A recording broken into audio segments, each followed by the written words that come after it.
Hi, this is Shayla with Whole Motherhood, and you are listening to Moms Learning with Moms. Today, we're going to learn from Tina, and it's interesting because we have a mutual person that we both know. I think that's how you say that. Anyway, and I was asking this man about some allergies. He says, "Don't talk to me. Talk to Tina. She'll know everything you need to know about the allergies. She does know everything about allergies, and you'll see that she just has a lot of knowledge. I'm going to ask you to go ahead and subscribe or give it a like just so I can understand what content people are liking and finding helpful. All right, we're going to turn the time over to Tina. She's going to talk about her son, Darin, and we'll just start with Tina and her story. All right, well, thanks, Shayla. Well, as you mentioned, our son Darin has dealt with a lot of allergies. So he's our second son, and he was born in December of 1998. And I think this child was born kind of red. From the moment he was born, he just had skin problems. He dealt with a lot of eczema as a baby, like severe eczema. And so we were at dermatologists and doing all kinds of things when he was very young. But then in December of 1999, just days after his first birthday, we were at a family gathering and he had a little piece of brownie with walnuts in it. And then it just looked like within minutes, it looked like there was like a mosquito bite on his forehead. But we're like, how in the world would you get a mosquito bite in December? Like that just doesn't happen. And then there was another one and then a third one. And then they just went away after about 45 minutes. And so we're like, well, what was that all about? But we really didn't make any connections to allergies at that point because we hadn't really dealt with them. But that was really his first reaction was to the walnuts and those brownies when he was about one. And then we didn't have any other issues with them. I mean, we were still dealing with the eczema and things, but we didn't have any obvious allergic reactions again until July of 2000 when he was about 18 months old. And we had gone on a vacation. And before we left on vacation, I would feed him scrambled eggs like a couple times a week. But we got back from this vacation and he had had hardly any eggs at all. And I gave him some scrambled eggs and honeycombs and milk, and he just had this huge reaction. Hmm. His face got red and blotchy, and his eyes puffed up to where they were almost closed. They were so swollen.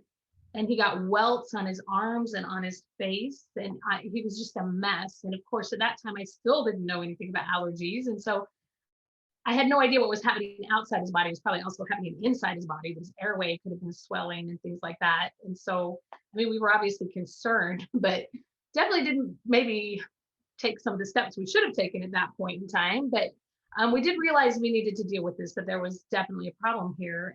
And so we called and scheduled an appointment with an allergist. We kind of got with our family doctor and got some recommendations for an allergist and prepared to take him there.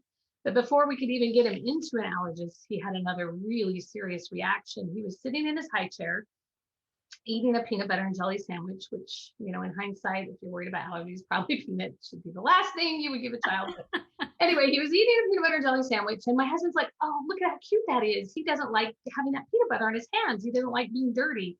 Because, you know, remember, he's only like 18 months old. He can't really communicate with us. But we looked at him again, and my husband's like, "Honey, he's bleeding. Like he was scratching at his hands so hard to get that peanut butter off because he was having a contact reaction as well as Oh, the internal reaction to the peanut butter." And so once again, he starts swelling in the welts, and we go through this whole process again. So that one was pretty scary because he hmm. was obviously in some distress over that one. So How did um, you deal with that one? I mean, was that just waiting it out again? we did. We washed them up, and I called my parents. Luckily for me, my stepfather is a physician, and so I called and I talked to him, and he kind of walked me through. We got him into the bathtub and washed him so that there was absolutely no trace of peanut butter left, and Hmm. just monitored his symptoms and made sure things were, you know, decelerating instead of accelerating as far as the swelling and things like that. So I was really fortunate that I had that contact, that I could call my stepdad and get that dealt with right away and get some advice. So that was really good. So Hmm. so about a month later, we were able to get him in to see the allergist. And I don't know if you've never been through that experience. It's quite a procedure. They do their skin test usually on the back or the arms. He was so little that they just did everything on his back, and they weren't able to do a full panel. They just did kind of some of the most common allergens. And there were also some that they wouldn't do over this through the skin test because they were concerned he might have a severe reaction. So they didn't do the peanuts and they didn't do cats because we'd noticed he was having a lot of trouble being around cats. And so Hmm. those they did via blood test, but everything else they did over the skin test. And he's about 18 months at He's this about point. 18 months old, so just a little bitty guy and still not communicating real well, which was challenging too.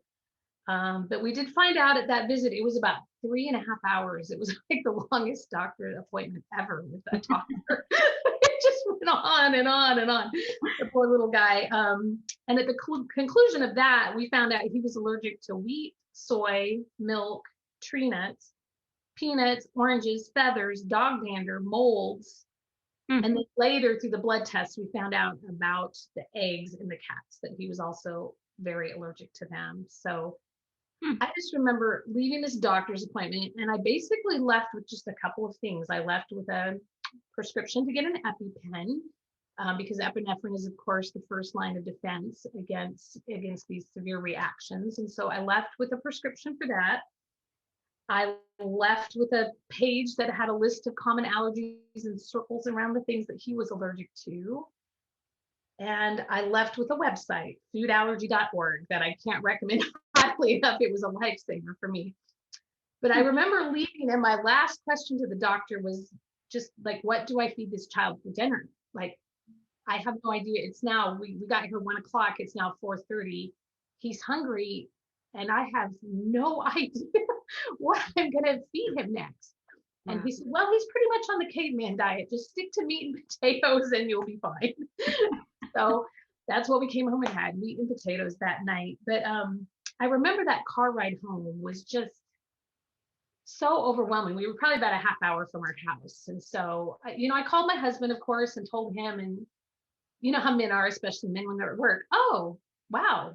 Like, that's interesting. We knew something was going on. It's good to know. It's good that we know. We started learning lots of things from that point on. I was so grateful for the foodallergy.org website and grateful to live in a time when you could just go to the internet and find out so much information. They were so helpful to me. But another really interesting experience that I had as I was driving home was the day before Darin was born. My mom had come up to help me. I was on bed rest for like a month before he was born because I was having really high blood pressure. And so she just came up to do laundry, to clean the bathrooms, to put up our Christmas tree because it was like November 30th. And she brought up some books for me. And one of the books she brought up, she was like, I'm really interested in this new diet. It was called the Zone Diet by Dr. Barry Sears. And I don't know if you've ever heard of that diet. He's a cardiologist, and kind of the focus of his diet is about regulating insulin and keeping insulin levels under control to help deal with a lot of medical issues. Hmm.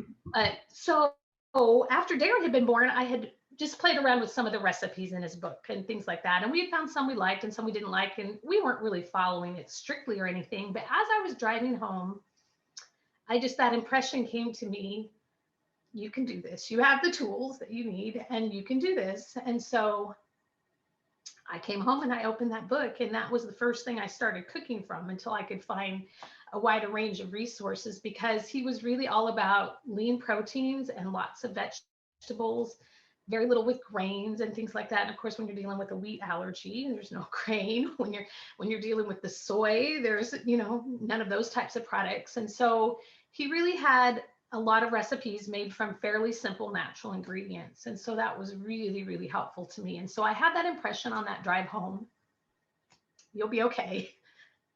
So that was really a real blessing to me in my life, that I had a starting point at least. And because I didn't have a week or a month to research all this. He needed to eat 3 times a day at least. There wasn't this option of, well, let me figure this out and then we'll start feeding you again. So yeah, I was really, really grateful for that. So anyway, that was kind of the start of things for us. So just a couple of interesting things about allergies and allergy testing, though. First of all, there's no such thing, or at least it's extraordinarily rare, that there's a false negative in allergy testing. If you get a negative result, you're not allergic to that, the proteins in that food. Now, you may have an intolerance or some other issues, but you don't have a true allergy. An allergy Hmm. is a response of the immune system to a protein in food. So it's a little different than a food intolerance, which generally tend to be digestive issues and problems digesting foods. Whereas an allergy, it's the immune system responds just as it would to a virus or a bacteria or any other type of infection. It thinks the protein in that food is a foreign substance that's going to harm the body, and so it attacks that. Hmm. And that's where you can get these severe responses that can actually be life threatening. But it is interesting that there aren't any false negatives. Your body's responding to that protein or it's not. And so generally, if you go to an allergist and you don't respond, you're okay. But there are a lot of false positives, and that's where it can get a little trickier. Hmm.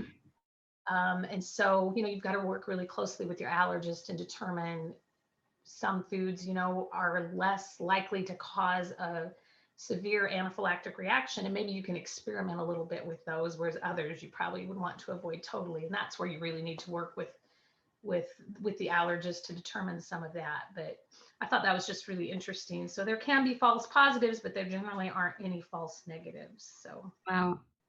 another thing I had to learn about was how to read food labels, because at this time, let me just skip ahead a little bit. In 2004, there was a law passed called the Food Allergy Labeling and Consumer Protection Act. And basically what that required was that the 8 major allergens, which are milk, eggs, fish, crustaceans, shellfish, tree nuts, peanuts, wheat, and soy, had to be labeled in plain English on a label.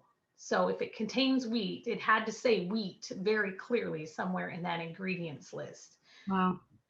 Whereas there's probably a dozen different ways that wheat can be described on a label.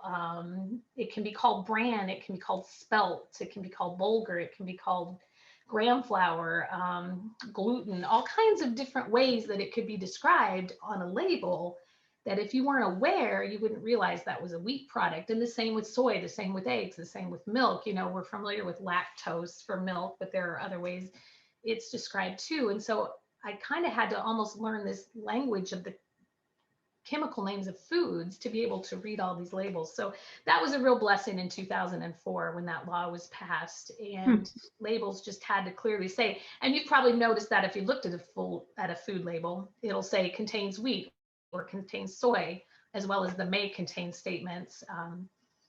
So that was really helpful, but at the time that wasn't available. And so my first trips to the grocery store, Probably hours, they hours worth were of just they were looking at those literally labels. hours reading every single label and Wow. having my list and cross-referencing it to this long full-page list I had of how these allergens might be listed on a label, and just trying to make sure. Hmm. So I learned pretty quickly, the shorter the list, the better off I was. Like if it was long, a lot of times I would just put it back on the shelf. Like there's no way we're going to get through all these allergies. So I think I mentioned, but his were wheat. In the end, his were wheat, soy, eggs, milk, peanuts, tree nuts, and oranges. Hmm. So, which is a weird one because you find that in stuff like A1 sauce and just strange places that you would never think of. So, yeah, those first few trips to the grocery store were really very lengthy.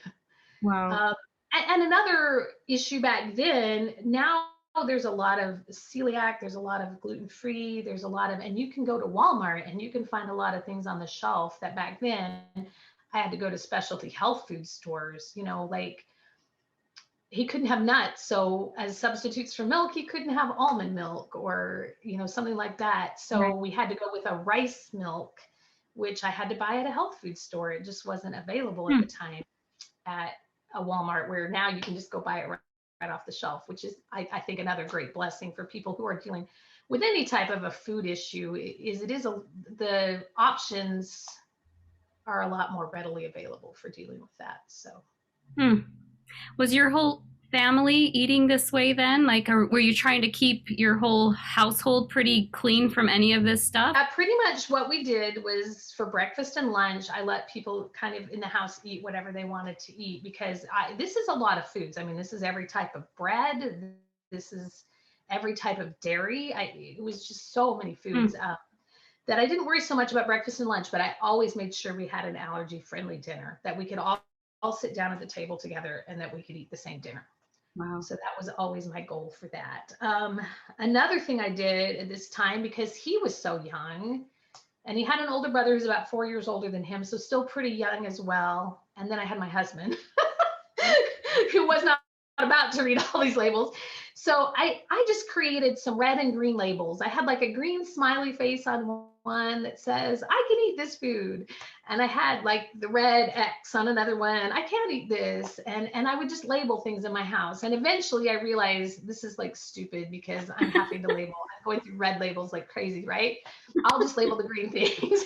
Like he knows he can only eat things with a green label on them. And so that's what we did. I just got like address labels and I just printed them off of my computer, just all Wow. the green, I can eat this. And so I would just label his snacks, his foods, so that everybody in the house knew what was safe for him. So Hmm. What a good idea. I've never even heard of anyone doing that. yeah, it just made it easier. And especially as time went on and we started having babysitters into the house, that was kind of our first challenge was, how do I leave him alone with anyone else for a period of time and expect them to have to take on this responsibility because it was just a big responsibility. So that was one of the ways we dealt with that was, okay, all of his food is labeled in green. So kind of a funny story. This one time I left him with a babysitter and I came home and I could tell it looked like yogurt was smeared around his high chair. And I was like, the babysitter was already gone, but I talked to my older son. Like I say, he's about 4 years older. So Darin was probably 2 and Alec was probably about 6. And I said, did Darin have some yogurt? Oh yeah, he had a Go-Gurt. And I said, well, he's allergic to milk, right? Like, why didn't you say something? And he goes, well, it wasn't milk, Mom, it was yogurt.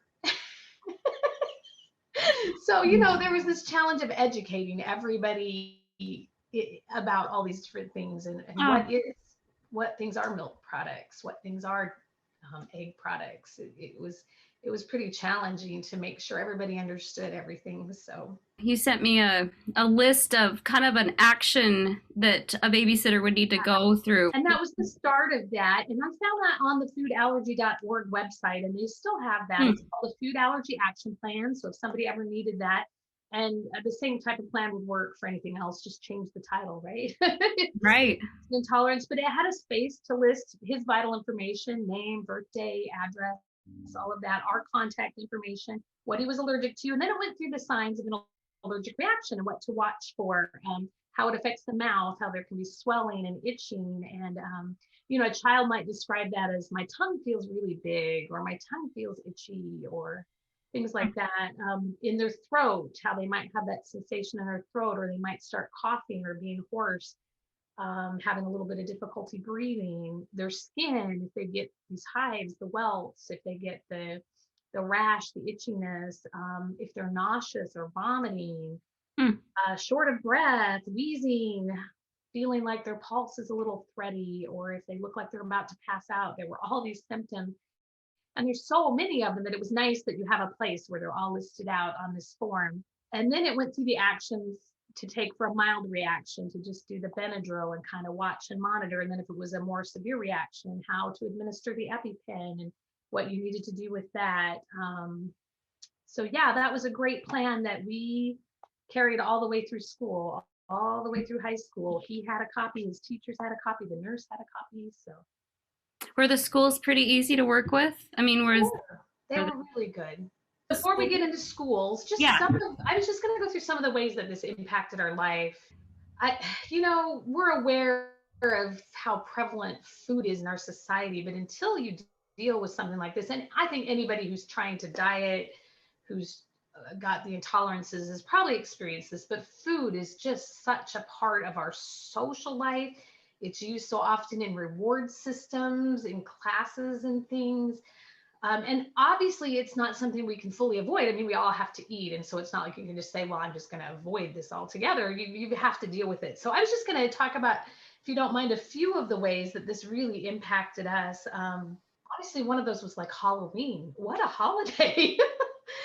Oh, so what we did was like we would let Darin go trick or treating, but then I would always have safe candy here and we would just do this candy swap where I would trade out anything he got that he was allergic to for something that he wasn't. And so that was kind of how we dealt with Halloween.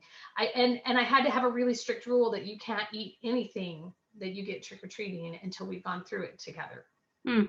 And so that was kind of how we dealt with that. Pitch-ins were probably the biggest nightmare of my life. Usually what I would end up doing was just fixing a meal for Darin or taking some leftovers we had, and I would feed him from a plate I had already prepared, because there was just no way I could know what was in everything that people had brought. And, Right. you find foods in the most random places. You would just never think that somebody put eggs in something, or that, and they were using it as a binder in something or whatever. Mm. So, I mean, it was just impossible. And there was no way you could expect people to cook the way we were having to cook. And so I found it best just to take a plate for him, and then the rest of us could eat. And that was kind of how we worked that out. So in our church, we Have a lot take, of close calls with that at like friends' houses, school, or just activities. we really didn't have too many issues at all, which was wonderful. People were so supportive and so Mm. helpful. And once we made them aware, they were really good. So, kind of funny story about that. In our church, we take the sacrament every week, which is just a piece of bread and some water, and it's passed person to person. And so, of course, with the wheat allergy, we had to deal with that. So, what we did was I would cut up little squares of his safe bread, and we would keep it in the freezer, and they would just take it out and they would just put it in a little cup on the tray with everybody else's bread for him. It was just, frozen. But by the time we got to it in the service, it had thawed out, right? And we always sat in the same place in the second row on the left side so that they would always know where we were and which tray to bring to us, and try to make it as easy as we could for them.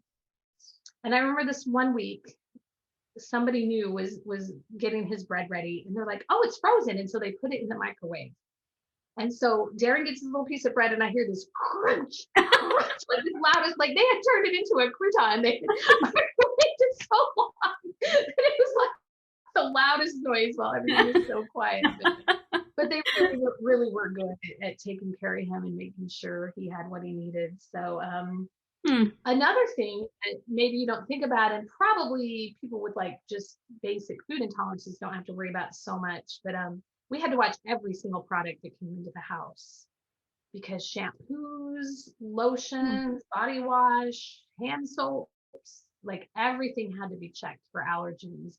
Yeah, we had to check literally everything that came in so that we could make sure that none of those things were in, especially any products he was using, but we tried to just keep him out of the house altogether so that he never accidentally got a hold of some of them. So Was his that was main another thing. reaction mainly hives? Like, is that kind of how you'd know if something is, was that kind of Swelling. common for him? Yeah, that was major issues. We were really fortunate that he never had a reaction that required us to go to the emergency room once we understood.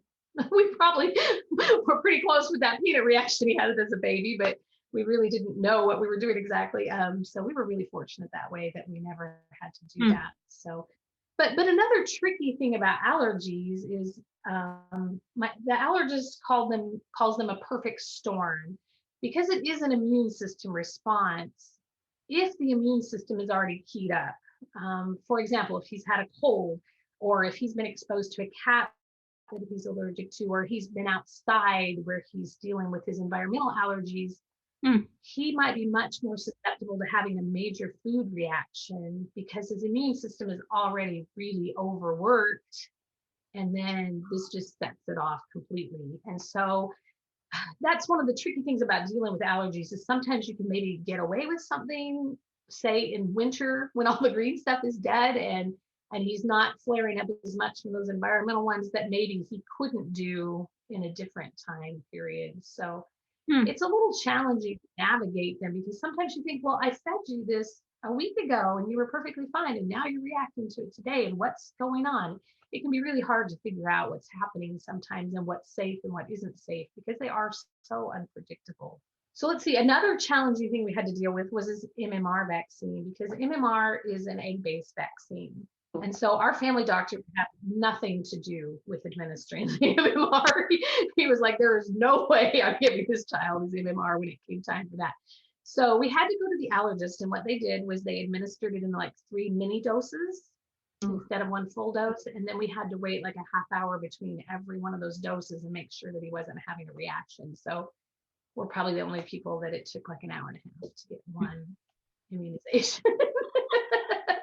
It was a very, very long time, but he did fine with it. But you have to be aware of everything. That's what I say, whether it's products, vaccines, anything, you have to be so aware of what's happening and what's in them. So, Wow.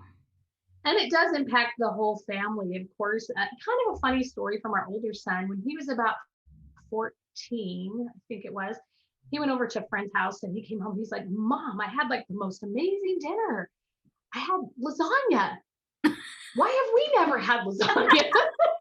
And literally, it was the first time in his life. He was 14 years old and he had never eaten lasagna because, how do you make that when you have a wheat allergy and a dairy allergy? Wow. It's just not in the food menu. So that was kind of funny. He was all excited. He thought it was delicious.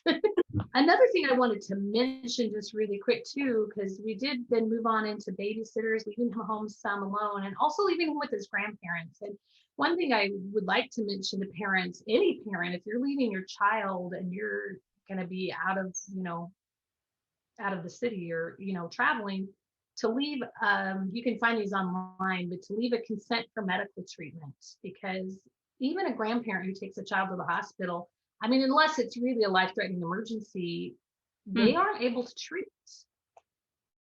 because the parent or the grandparent isn't a legal guardian and they can't give legal consent for treatment. And so you can find those online. They're free. You can get those in multiple sites. I think I sent you a link to one, but there's lots of them. But I would really recommend any parent leaving their child, overnight, or you're out of the state or whatever, that you make sure that you have that, because Hmm. it just, hopefully they can get a hold of you by phone and get your permission. That's not as big of a deal now that mobile phones are so common. But if you're somewhere where you've got your phone silenced because you're in a meeting or something and they can't reach you, it's just a really good thing to have. So Yeah, that sounds that like was a another really good thing I learned safety from net. all of this Yeah. I because we love wanted to make sure we had that for him. So let's see. So as he got a little bit older, it was time to send him to school. And that was something I worried about for years. Probably that. sounds silly, but I just worried about No. that for a really long time.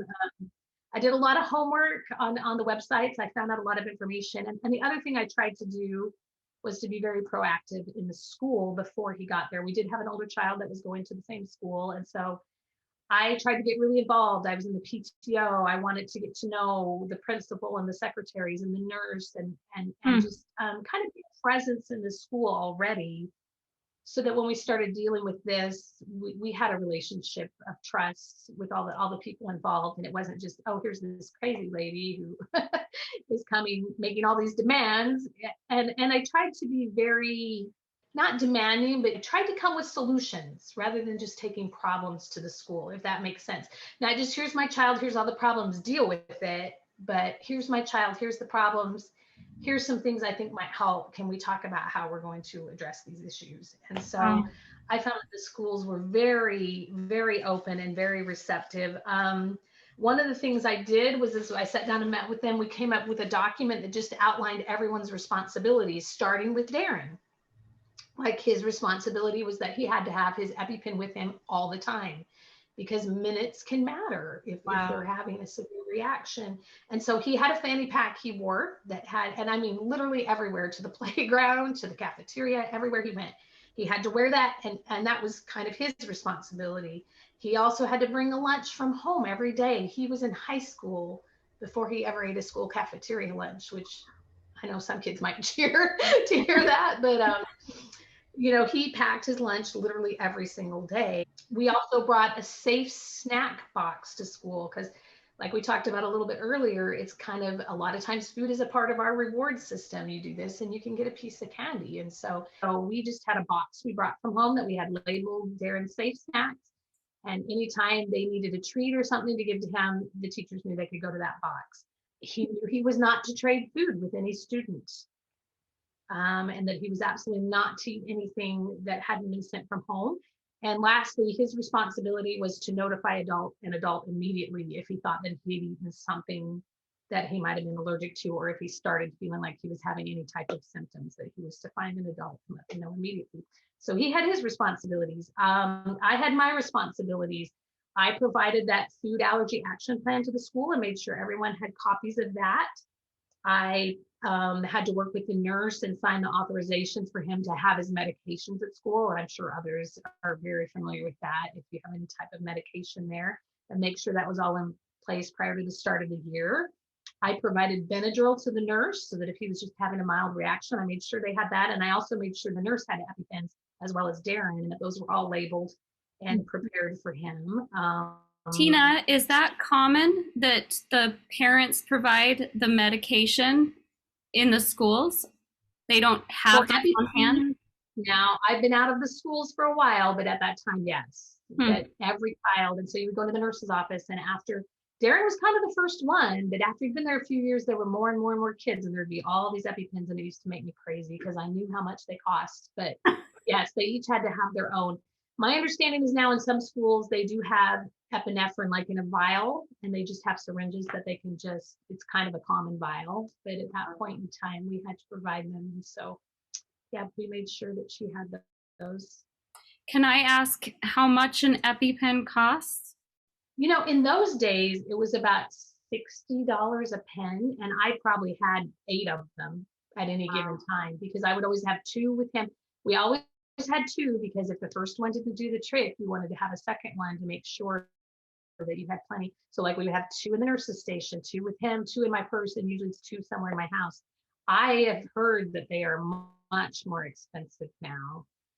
Darin no longer carries one all the time, but I've heard that they are in the hundreds of dollars now per pen, which breaks my heart for parents that are dealing with this because you really do need to know that you have access to those, and you do need multiple doses around to make sure it's at a convenient location.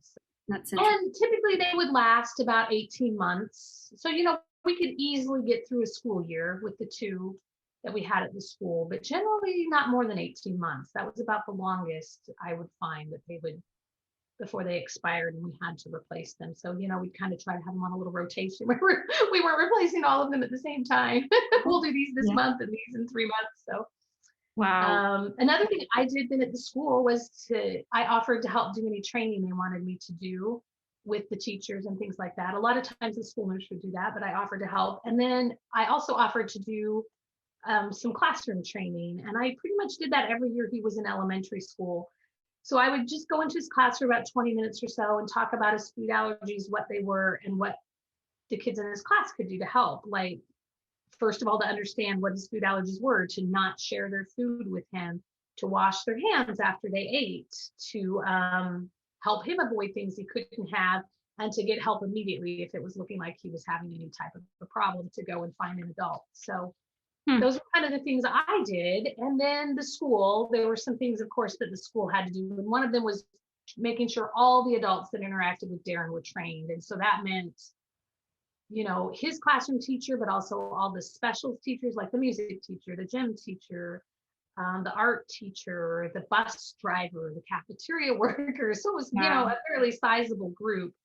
And I provided some things to help them with that I got through foodallergy.org. Like I had a DVD and I had an EpiPen trainer that was like an EpiPen, but it obviously didn't have the syringe and the medication that you could actually inject to practice with. We also had to figure out the cafeteria because while he wasn't eating there, he couldn't be exposed to anything. And so the solution we came up with for elementary school was that they had a table designated that he sat at, and the janitor cleaned that before his lunch period, top and bottom, because we couldn't risk somebody having wiped their hands underneath after they eaten peanut butter or something and gotten. So he would wipe down the chairs and that table before Darin's lunch period to make sure that that was okay. Another thing I asked the school to do was just to let me know anytime they were having any kind of a special event involving food. And that really helped that I was on the PTO because I was usually pretty aware of those events. But just let me know and tell me what they were doing so that I could figure out if it was safe, or else I would provide food for him. So we got him successfully through school. But it was definitely a little nerve-wracking those first few days. So more for me than him. It didn't really phase him. It's never really phased him much at all. I Hmm. asked him today before I was talking to you, like, how do you feel about all this? Was it awful? Was it hard? Was it, nah, it just is what it is, he says. Huh. It's Wow. never really phased him much. So So did he ever have to get the EpiPen? he didn't. He's never Wow. had an EpiPen, which is wonderful. Wow. Uh, he's had a couple little really minor episodes. The last time he calls it me trying to kill him.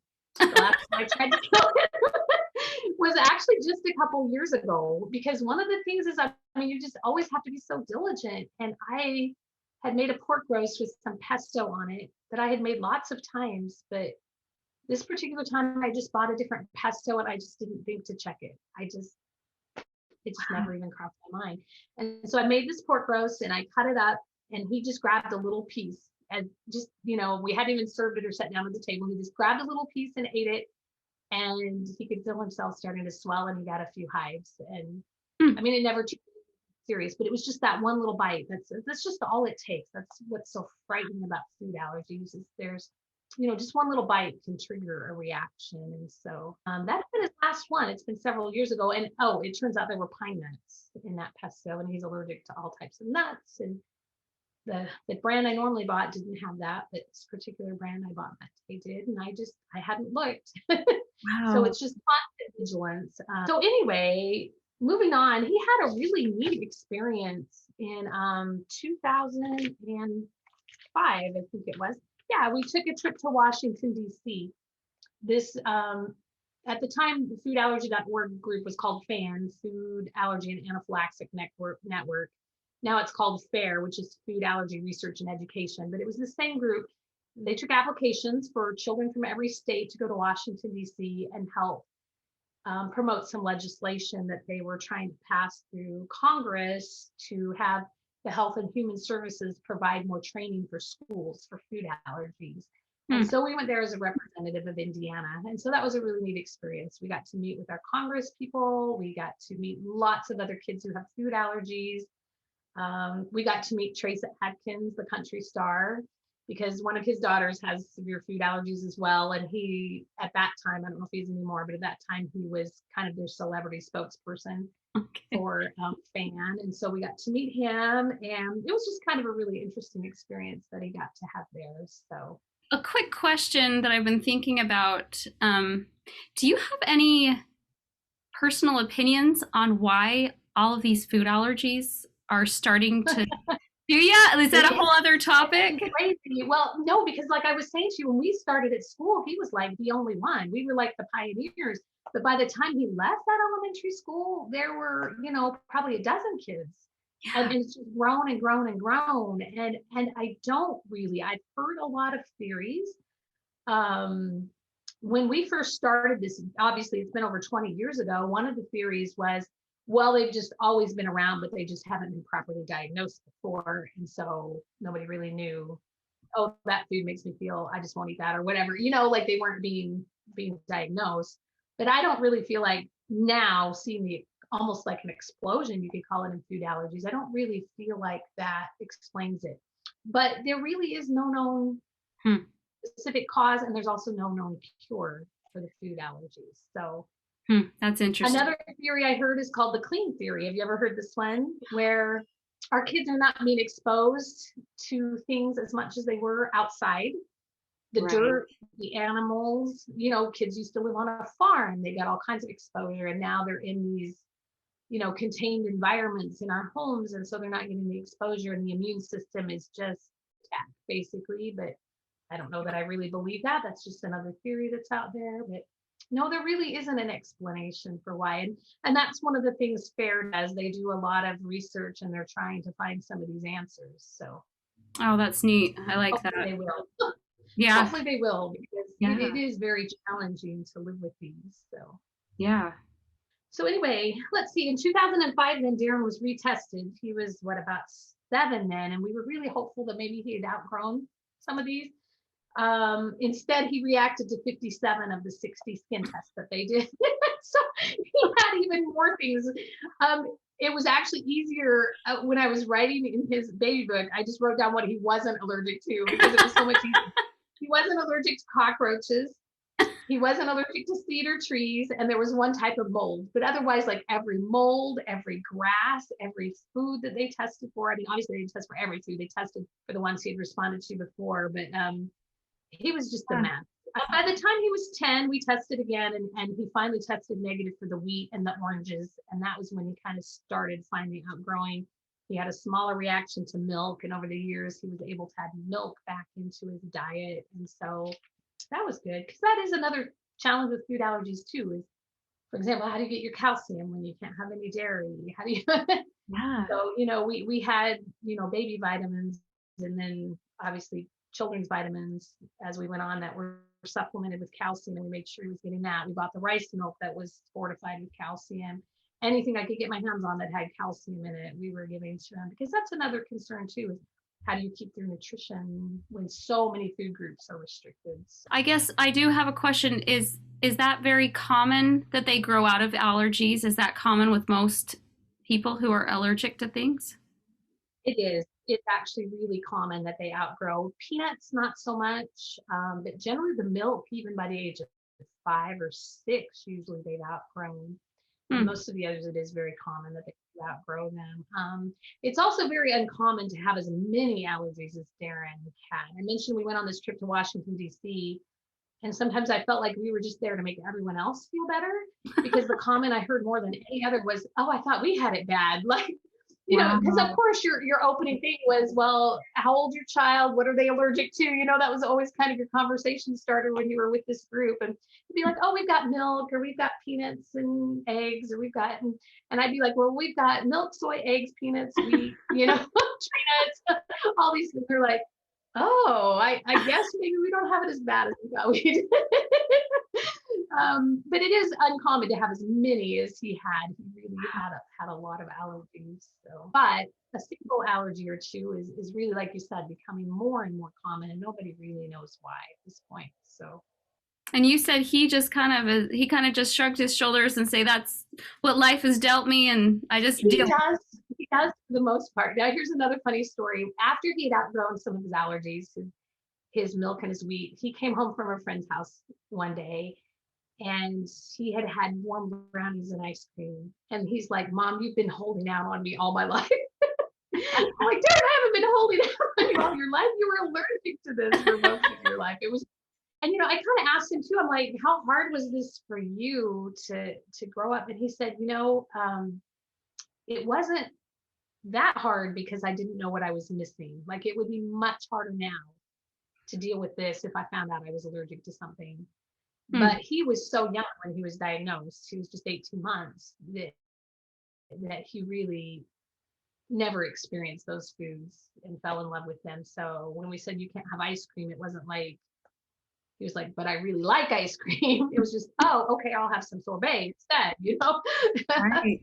And so that probably made it a little bit easier for us, that he was diagnosed so young that he just had no memory of these foods. And so he was very compliant. We never really had a lot of issues with him trying to sneak food or do anything. And he had had enough reactions Hmm. that he could remember that, and not want to do that. So we never had any issues with him and his compliance. He was always very good about sticking to what he knew he could eat. So So how old is Darin now? Darin is 23 now. He still has his peanut allergy and his tree nut allergy, Hmm. and never let him eat shellfish, which makes him mad. But for some reason, he was never tested for shellfish, and it's a very common allergy. So I'm just like, you can live without shellfish. And Hmm. that's another interesting thing about allergies. He'll kind of tease me, "Well, let's just go to the emergency room and I'll just eat it there."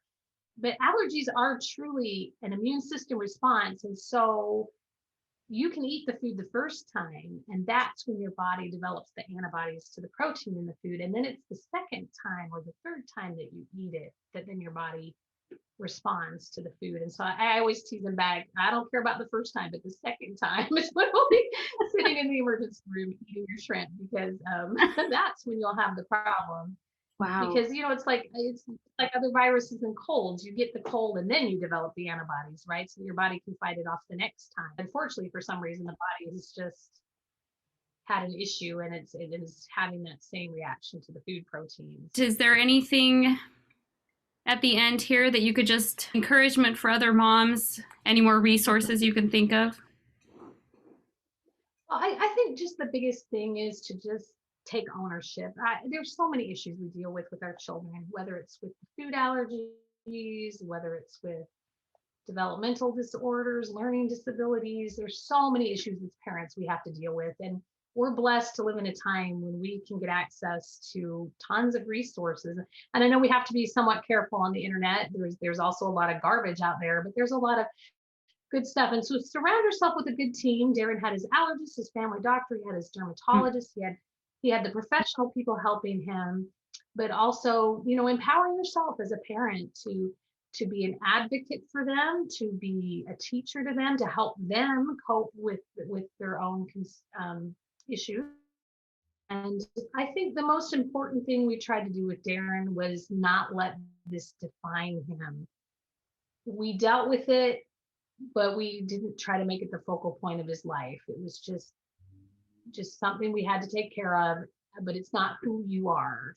You're just a boy with allergies. You're not an allergy boy. I don't know if that makes sense, but Oh, that makes sense. we did everything possible that we could do to make sure he could participate fully in activities. He went to Scouts. Some of those first overnight trips were a little stressful, but we just followed the same procedures we did for school. We made sure everyone was aware. We made sure he had all the food he needed, and that we were just well prepared so that we could take the fear out of that for him as well, and he could be confident that he would have what he needed. So when he was in 5th grade, he went on his first overnight school trip to a camp, and then he also reached the age where he was involved in scouting and doing overnight trips. And so I found that people were just so responsive. If I planned ahead and if I respected their time, like if I just didn't make this a last minute, oh, by the way, this is happening, but I tried to plan way ahead. So like this overnight camp he did for school, I contacted the camp, months in advance. And when can I meet with you? When can we talk about this? And then I actually, at that point, there was another parent in the school dealing with this. And we just made a road trip to the camp, and the cook was wonderful. She just went through the kitchen with us. Here's the menus we're going to have. Here's all the ingredients. We were able to read all the labels. We were able to determine what our children could have, what they couldn't have. And then we were able to supply any foods we needed to. They made a space in the refrigerator, a space on the shelves for them. And so I found that people were always very, very helpful if they understood and if we treated them with respect and appreciated. Ours was just one of the many children they were dealing with. And so we needed to make sure we gave them the time and information they needed to be able to prepare themselves as well. And so we had great experiences with that.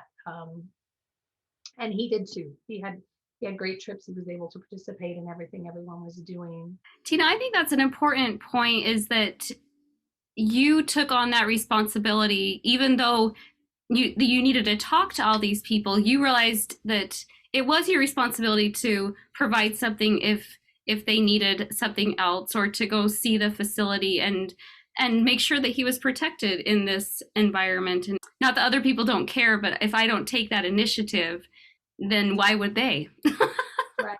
And like I say, having respect for what everyone else is dealing with too. Like the school, they've got lots of children with lots of different types of needs, not all dietary, all kinds of needs, and you can't expect them focus on your child the way you can. And so we just try to be very grateful for anything others did for us, while trying to, like you said, take most of that weight upon ourselves to make sure that everything was prepared and that everyone was informed.